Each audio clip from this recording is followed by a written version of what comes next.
A woman stood up from her booth in a small roadside diner and quietly pushed her untouched plate away. "I can't afford this meal," she told the waitress, barely above a whisper. She picked up her purse and headed for the door, hoping nobody had heard her, but someone had. If you believe in kindness and second chances, please like, comment, share, and subscribe to Kindness Corner. The diner sat just off highway, 18 inches a town most people pass through without noticing. It was one of those places with faded red booths, a coffee machine that never seemed to stop brewing, and regular customers who knew exactly which table they wanted before they even walked in. On that Tuesday afternoon, the lunch crowd was thin. Rain clouds had rolled in earlier, leaving the sidewalks damp and the air cool. The woman walking toward the exit was named Maren Holt. At 28, Maren had become an expert at pretending things were fine. She smiled when neighbors asked how she was doing. She laughed during phone calls with her younger sister. She even told her landlord she was working things out when he reminded her about the rent. The truth was that things were not fine. 3 months earlier, the small printing company where she worked had shut down without much warning. She'd picked up temporary shifts wherever she could, stocking shelves overnight, organizing inventory at a warehouse, cleaning offices on weekends. It was never enough.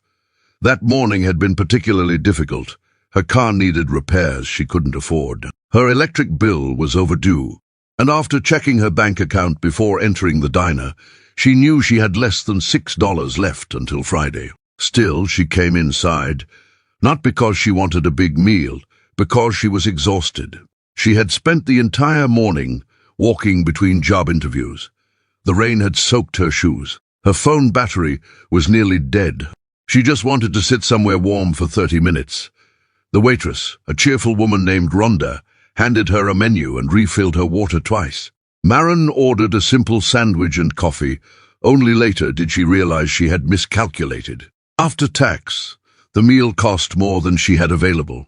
When Rhonda brought the check, Maren stared at the numbers, longer than she cared to admit. She checked her banking app 3 times. Nothing changed. The balance was still there, or rather, barely there. Embarrassment settled heavily in her chest. She hated moments like this, not because of the money itself, but because of what it made her feel. Small, tired, like she was failing at something everyone else seemed able to manage. So she stood up and quietly told Rhonda she couldn't pay. Across the room, a customer named Corbin Reyes happened to overhear.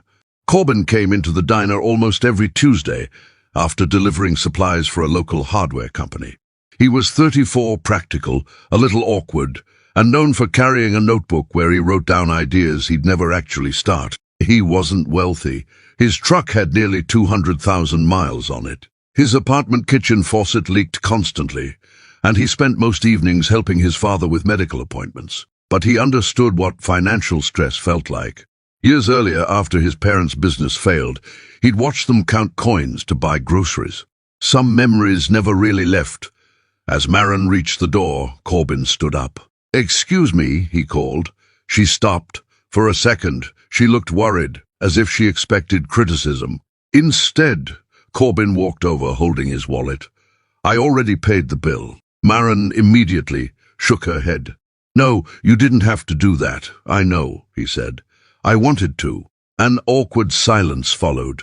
People imagine kindness as some dramatic movie scene. Most of the time it isn't. Most of the time it is two strangers standing near a diner door, both feeling slightly uncomfortable. Maren looked down at the floor. "I'll pay you back."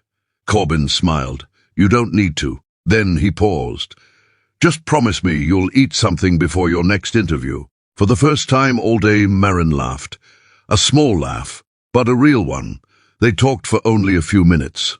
Long enough for Corbin to learn she was searching for work. Long enough for Maren to learn that the hardware company where he worked happened to need someone in administrative support. Nothing miraculous happened. There was no instant job offer, no dramatic announcement. Corbin simply wrote down the hiring manager's name on a napkin. A week later, Maren submitted an application. 3 weeks after that, she got hired. The position wasn't perfect, but it was stable. The steady paycheck helped her catch up on bills little by little. Months later, She still remembered that afternoon whenever she passed the diner, not because someone paid for her lunch, but because, in a moment when she felt invisible, someone treated her with dignity. Common kindness still exists if you believe even one good act can change someone's life. And if this story touched your heart, please leave a like and share it with someone who still believes kindness matters. The lesson isn't that one kind gesture solves every problem. Most problems take time. But sometimes a simple act, a meal, a conversation, a few encouraging words can help someone keep going long enough to find their footing again. And often, that is more valuable than we realize.